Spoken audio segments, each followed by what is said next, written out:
목자 되신 주님과 지금부터 영원까지라는 제목으로 이 시간 함께 말씀을 나누고자 합니다. 시편 23편은 우리가 너무나 잘 알고 있고 또 많은 사람들이 또 많은 교회에서 암송도 하고 또 묵상하며 많은 은혜를 누리는 시편 가운데 가장 대표적인 것이라 할 수 있습니다. 많은 권사님들 또 장로님들 또 많은 성도님들이 직접 외우면서 여러 가지 버전으로도 나오고요, 영어뿐만 아니라 다른 사투리 버전들도 있어서 재미있게 읽기도 하고 그렇습니다. 찬양도 많이 번역되었죠. 성가처럼 번역된 찬양도 있고 가스펠로 번역된 찬양도 있고 여러 가지 방식으로 시편 23편은 우리에게 상당히 익숙하고 또 다윗의 그 상황이 우리 삶 속에 아주 쏙쏙 들어오는 귓가에 들리는 그런 시편으로 우리는 알고 있습니다. 여호와는 나의 목자시니 내게 부족한 것이 없으리로다. 사실 이 1절 한 절만으로도 충분히 다른 그 무엇보다도 우리의 마음을 가득 채우리라 믿습니다. 여호와는 나의 목자시니 내게 부족한 것이 없습니다. 사랑하는 성도 여러분, 이 말씀이 진정 여러분의 마음 가운데 얼마나 와 닿으신지요. 정말 여러분은 나의 목자 되신 그 여호와 하나님 한 분만으로 만족하십니까? 근데 가만히 생각해 보면 정말 여호와 하나님 한 분만으로 우리는 모든 것을 만족하고 있을 수 있습니다. 하나님께서 다 이루어 주셨고 하나님이 다 인도하셨고 하나님 나를 지금 이 자리까지 있게 하셨기 때문에 여호와 하나님이 정말 나의 목자라는 것을 우리가 받아들인다면 그 한 분만으로 나에겐 전혀 부족함이 없습니다. 그 부족함이 없다는 것에는 단순히 잘되고 성공하고 풍족하게 누리는 것만 포함되는 것이 결코 아닙니다. 내가 고통스러울지라도, 내가 아플지라도, 내가 어렵고 힘든 상황에 있을지라도 그 과정마저도 나를 위해 나를 연단하시는 훈련 가운데, 나를 빚어가시는 그 과정 가운데 하나로 우리가 받아들인다면 그 어려운 상황 또한 나를 채워주시는 하나님의 은혜인 줄을 믿습니다.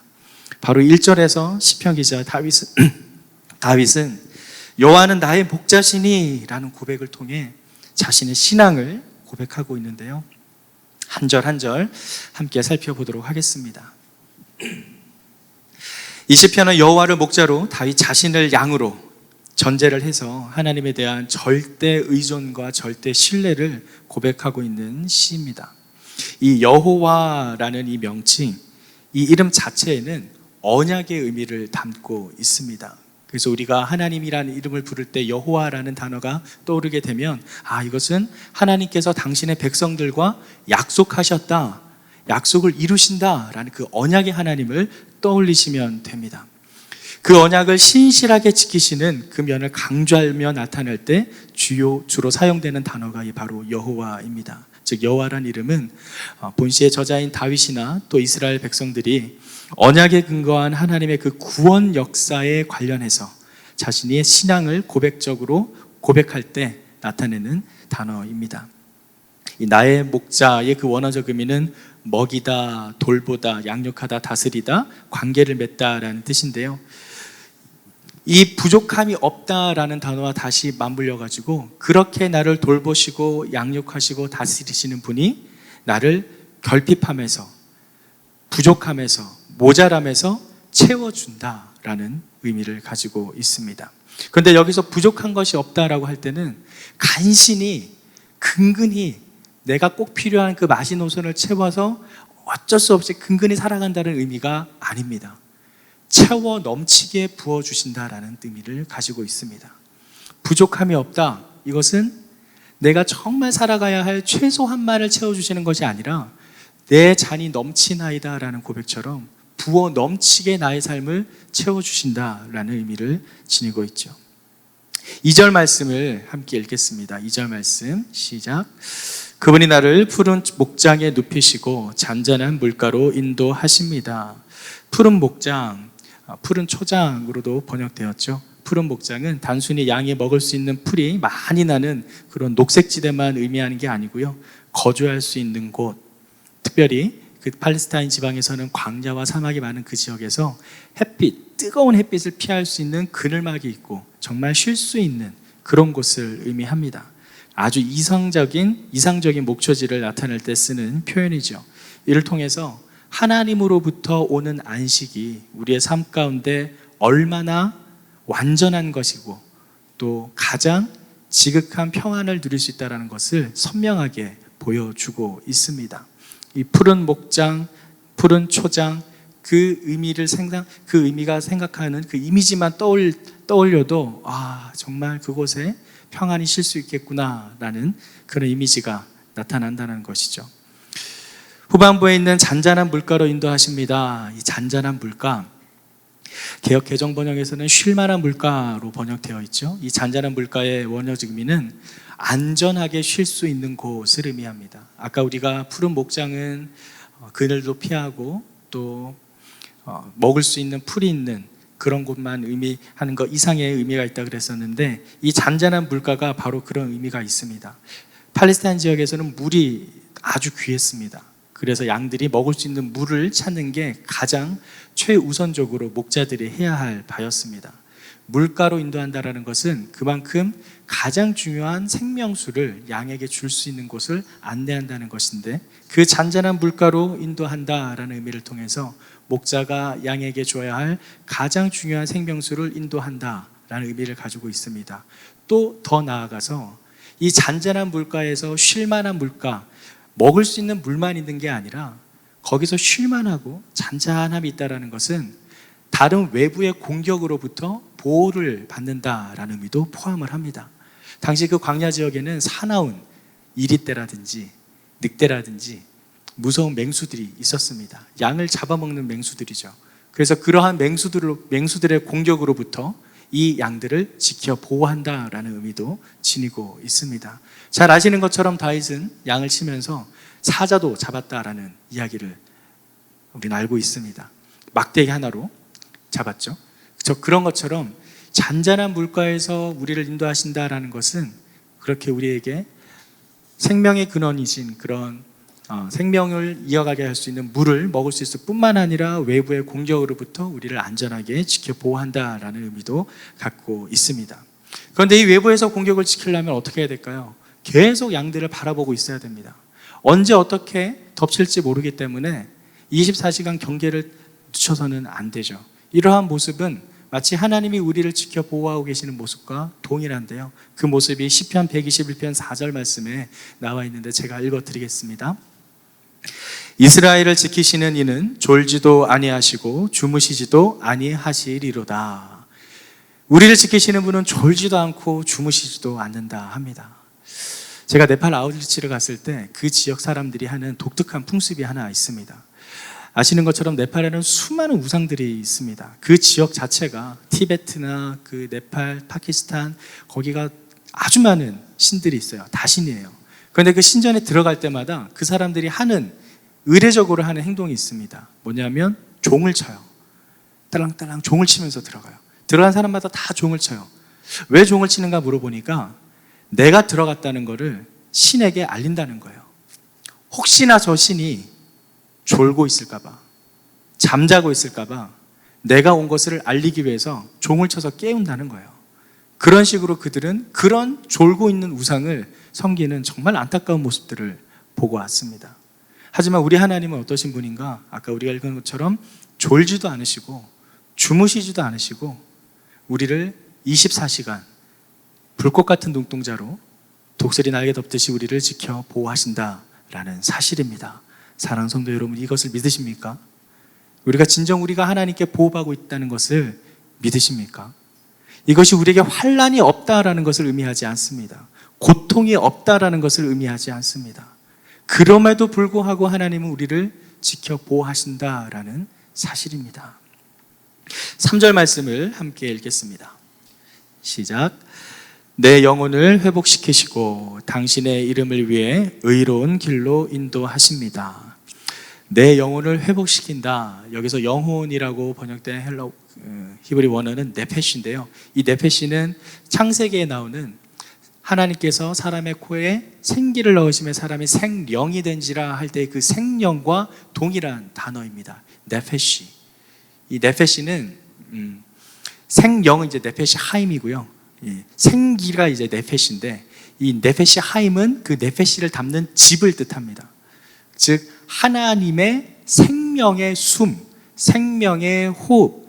이 네페시는 바람, 숨, 호흡, 생명 이러한 총체적인 의미를 갖고 있는데 그러한 하나님의 생명의 기운이 우리 사람에게 들어온 거예요. 그게 네페시 하임이에요. 그 네페시 하임인 우리 몸 자체가 하나님의 영적인 존재로 우리는 하나님의 형상을 닮아 창조되었다라는 사실입니다. 그런데 그 네페시 하임, 내 영혼을 돌보시고 할 때, 영혼을 회복시키시고 할 때 그 네페시가 단순히 나의 어떤 영만, 어떤 보이지 않는 그 영적인 것만 의미하는 게 아니고요. 전 인격적인 회복을 의미합니다. 우리가 성경 읽을 때 주의해서 읽어야 될 부분이 단순히 우리가 영으로만 이루어진 존재가 아니고 육으로만 이루어진 존재가 아니라는 사실입니다. 우리는 영, 혼, 육이 전 인격적으로 이루어진 하나님의 형상을 닮은 존재입니다. 이 존재는 단순히 몸만 중요한 것도 아니고 영만 중요한 것도 아니고요. 몸과 영이 다 함께 중요해서 우리가 어떻게 살아가느냐가 사도 바울이 계속 서신서에서 말하는 영적으로 사는 삶, 육적으로 사는 삶을 의미해요. 영적으로 산다는 것이 바로 이 네페시 하임이 정말 하나님의 네페시답게 영적으로 산다는 거예요. 육적으로 산다는 것은 그 네페시가 하나님의 호흡을 따라 살지 아니하고 동물과도 같은 본능에 따라 충실하게 살면서 육적으로 죄악 가운데 산다. 그게 이제 육적인 삶이에요. 그 육적인 삶이 영혼만 사악해지고 나빠지는 게 아니라 우리의 몸도 다 사악해지고 나빠지는 겁니다. 영적인 삶이 우리 영혼만 좋은 게 아니라 우리 몸도 다 좋아지고 하나님과 동행하며 산다는 거예요. 그래서 이 영혼이 회복된다는 것은 단순히 우리의 영의 어떤 보이지 않는 것만 회복되는 게 아니라 나의 모든 전 인격적인 부분이 회복된다, 회복시켜 주신다라는 것입니다. 그것을 왜 그렇게 하시는가? 바로 당신의 이름을 위해 의로운 길로 인도하신다라는 것입니다. 당신의 이름을 위해 하나님께서는 당신의 그 거룩한 속성 때문에 내가 거룩하니 너희도 거룩하라 라고 했던 그 당신의 명예를 지키기 위해 필연적으로 우리에게도 동일한 것을 요구하십니다. 그러면서 우리가 그런 거룩한 삶을 살도록 우리를 친히 인도하신다라는 사실입니다. 이게 하나님께서 우리를 이끌어 가시는 성도의 견인이라는 의미를 갖고 있는데요. 당신이 기르시는 양으로 삼으신 그 다윗과 이스라엘을 보호하시고 또 소송케 하시면서 의로운 길로 인도해 주신다라는 사실입니다. 성경에서는 회복과 치유의 모든 사역들, 많은 사역들이 있습니다. 예수님께서도 하셨고 또 하나님께서 많은 선지자들을 보내 이루신 많은 생명을 살리고 회복시키는 그 사역들, 그러한 사역들을 통해서 여호와 하나님께서 자신의 그 거룩한 이름을 두고 백성에게 약속하시는 바를 우리에게 보여준다라는 것이죠. 바로 하나님의 거룩하심과 탁월한 권능을 하나님의 자기 계시로서 나타내시는 것이 바로 당신의 이름을 위해 의로운 길로 인도하신다라는 의미입니다. 4절 말씀을 함께 읽겠습니다. 4절 말씀 시작. 내가 죽음의 그림자가 드리운 골짜기를 지날 때라도 악한 것을 두려워하지 않는 이유는 주께서 나와 함께 계시기 때문입니다. 주의 지팡이와 막대기가 나를 지키시고 보호하십니다. 아멘. 다윗이 양을 돌볼 때 사용했던 그 지팡이와 막대기를 통해서 하나님께서 우리를 지키고 계신다라는 것을 형상화시키고 있습니다. 실제로 양들을 바른 길로 인도하고 또 사나운 맹수들로부터 양을 지키고 보호하는데 실제 사용되었던 그 지팡이와 막대기를 의미합니다. 바로 앞선 2절과 3절에서는 목자가 양들에게 풍족한 먹이와 또 안전을 제공해 주는 것처럼 또 여호와께서는 다윗을 비롯한 모든 하나님의 백성들에게 실제적으로 구체적으로 아주 삶에 필요한 모든 것들을 채워주심으로 우리에게 보여주신다라는 것이죠. 또한 이 말씀에서 그러한 보호와 안전 그리고 필요한 것들을 채워주는 것을 넘어서서 여호와께서는 정말 목숨을 걸고 지팡이와 막대기가 되셔서 우리를 인도하시고 우리를 위로시켜 주신다, 위로하신다라는 사실을 이 4절 말씀에서 보여주고 계십니다. 쉽게 우리가 이해하도록 은유적인 방법으로 다윗은 노래하고 있습니다. 5절 말씀을 함께 읽겠습니다. 5절 말씀 시작.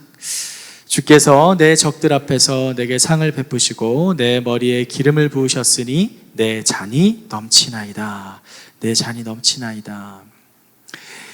이 말은 하나님께서 다윗으로 하여금 누리시게 하는 그 승리의 축제가 자신을 적대시하던 바로 그 괴롭혔던 원수들이 목격하는 가운데 베풀어졌음을 의미합니다.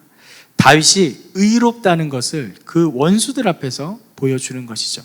자, 이 5절 말씀을 통해서 우리가 알 수 있는 것은 이 시편 23편이 불려졌던, 다윗이 고백했던 때가 결코 다윗이 정말 쉴만한 물가에 있고 잔잔한 물가에 있고 푸른 초장에 누워있을 때가 아니라는 것을 알 수 있습니다. 그는 쉴만하지도 않고 푸른 초장도 아닌 곳에서 고통스럽고 원수들 앞에 괴롭힘을 당하고 있던 그때에 지금 이 시편 23편을 노래하고 있었다라는 것을 우리는 알 수 있습니다. 지금 원수들의 내 적들 앞에서 내게 상을 베푸시고 라는 것의 의미는 아직 원수들과의 그 싸움과 전쟁에서 승리한 이후가 아니라 승리하기 이전을 나타냅니다. 아직 싸움이 끝나지 않았습니다. 아직 여전히 고통 가운데 있고 어려운 상황 가운데 있습니다. 그런데 그럼에도 불구하고 지금 다윗은 하나님께서 나에게 승리를 주실 거라는 확신 속에 지금 이 시편 23편을 고백하며 언젠가 저 원수들이 보는 앞에서 하나님께서 나에게 무너졌던 그 하나님의 의를 세워주시며 상을 베풀어 주실 것이다. 여기서 말하는 상은 밥상을 의미합니다. 실제 손님들이 집에 찾아왔을 때 식탁을 내어 음식을 차리는 그 밥상, 그 상을 배설해 주실 것이다 라고 지금 노래하고 있습니다. 이 얼마나 놀라운 고백인가요? 승리하지 않았습니다. 아직 여전히 싸움 중입니다.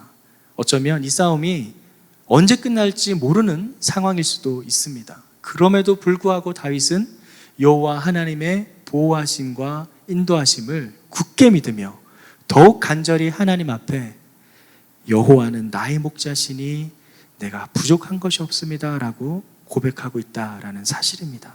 사랑하는 성도 여러분, 우리의 고백이 바로 이 다윗과 같은 고백이 되어야 할 줄 믿습니다. 내가 이겼다고, 내가 승리했다고 감사하는 고백도 물론 소중하지만 그 이전에, 승리 이전에, 모든 영광 이전에, 내가 누릴 그 모든 이김 이전에 고통 가운데서도, 어려운 상황 가운데서도 여전히 하나님의 승리를 바라보며 여호와는 나의 목자시니 내가 부족함이 없다라는 고백을 하는 저와 여러분의 삶이 되기를 주님의 이름으로 축원합니다. 바로 이 다윗의 고백은 그렇게 힘든 상황 속에서 이루어졌습니다. 우리가 너무나 잘 아는 것처럼 다윗은 결코 평탄한 삶을 살지 않았습니다. 그의 겉으로 보기에는 화려해 보이고 또한 하나님께서 가장 사랑하는 또 가장 의의 기준으로 삼았던 자이긴 하지만 그것은 우리가 결과적으로 아는 것일 뿐 그의 삶의 순간순간을 보면 결코 평안했던 날이 많지 않음을 알 수 있습니다. 그런 사무엘에게 왕의 기름을 부음을 받은 이후에 고난이 시작됩니다. 왕의 기름 부음을 받았으면 그때부터 왕으로서의 어떤 준비된 절차를 밟을 법한데 결코 그렇지 않았다는 거죠. 오히려 더 큰 시련과 환난으로 사울 왕에게 목숨을 쫓기는 신세가 돼버립니다. 왕의 기름 부음을 받았는데 하나님께서 인치시고 기름 부었다는데 더 힘든 날들이 계속됩니다. 그런데 다윗은 그러한 상황 속에 내가 나중에 왕이 될 거다라는 그런 확신으로 살아갔던 것이 아니라 그저 하나님께서 나와 함께 하신다라는 만군의 여호와, 그 여호와가 나와 함께 하신다는 그 믿음 하나로 하루하루 살아갔다라는 사실이죠. 그 가운데 고백했던 이 시편 23편의 고백이 우리의 모든 고백이 되어야 될 줄 믿습니다. 마지막 8절 말씀을 함께 읽겠습니다. 마지막 8절 말씀 시작. 내 평생의 선하심과 한결같은 사랑이 진실로 나와 함께 하실 것이니 내가 여호와의 집에서 영원히 살 것입니다. 여기 여호와의 집에 동그라미를 쳐주시고요. 이 여호와의 집은 단순히 예루살렘에서 옮겨진 하나님의 언약궤를 둔 성막을 가리킬 뿐만 아니라 더 나아가서 이 공간적인 제한을 받는 특정한 초소를 나타내는 것보다 삶의 전 영역에 있어서 더 깊은 관계를 가지겠다라는 고백을 의미합니다. 이 여호와의 집이 내 발걸음 닿는 곳곳에 있다라는 것이죠. 내 삶의 구석구석에 이 여호와의 집, 이 처소처럼 나는 하나님과 동행하겠다라는 고백입니다. 더 나아가서 종말론적으로 본다면 우리가 진정으로 귀향해야 할, 우리가 진정으로 사모하고 종착지로 삼아야 할 곳이 어디인가? 바로 여호와의 집이다 라고 고백하고 있습니다. 결국 우리는 인생 종국에 바로 이 여호와의 집에 거할 때 진정한 평안과 안식을 누릴 수 있다라는 사실을 다윗은 노래하고 있습니다. 그런데 그 여호와의 집이라는 것이 저 멀리 있는 나중에 훗날 이루어질 미래의 일로만 선포된 것이 아니라 바로 그 여호와의 집을 바로 오늘 이 순간, 이 시점, 내가 살아가는 바로 그 자리에서 여호와와 함께 동행하며 그 집에 거하겠다라는 선포이자 고백이라는 사실입니다. 사랑하는 성도 여러분, 여러분 여호와의 집에 거하고 계십니까? 아니면 내가 만든 내 집에 나 혼자 평안히 거하고 계십니까? 우리의 집뿐만 아니라 우리의 삶의 모든 발걸음이 닿는 곳곳이 여호와의 집이 되기를 주님의 이름으로 축원합니다. 바로 그 여호와의 집 속에서 우리는 진정 난 부족함이 없다라는 여호와 하나님 한 분만으로 여호와가 나의 목자시기 때문에 부족함이 없다라는 차고 넘쳐 흘러나간다는 고백이 있는 저와 여러분의 삶이 되기를 간절히 소망합니다. 이렇게 시편 23편은 아주 짧은 분량의 시지만 아주 전원적인 이미지와 또 산속의 이미지 그리고 풍성한 소재를 사용해서 간결하지만 하나님 안에서 누리는 복과 또 원수들에 대한 빛나는 승리 그리고 하나님으로 인한 놀라운 축복을 우리에게 풍성하게 표현하며 전해주고 있습니다. 아주 우리에게 친숙한 표현들이 또 단어들이 많이 나오죠. 목자, 양, 푸른 목장, 잔잔한 물가, 골짜기, 지팡이, 막대기, 상, 기름, 잔, 집 아주 우리에게 익숙한 이런 단어들을 통해서 아주 평이한 소재이지만 정말 삶의 근원적인 문제 우리의 본질이 어디에 속해야 하고 우리의 영혼의 쉼이 어디에 있는지를 노래하고 있는 시입니다. 이 시편 23편의 말씀처럼 다윗이 고백했던 이 모든 고백이 우리의 삶의 구석구석에서 고백되어지고 이 고백대로 살아가는 저와 여러분의 삶이 되기를 주님의 이름으로 축원합니다.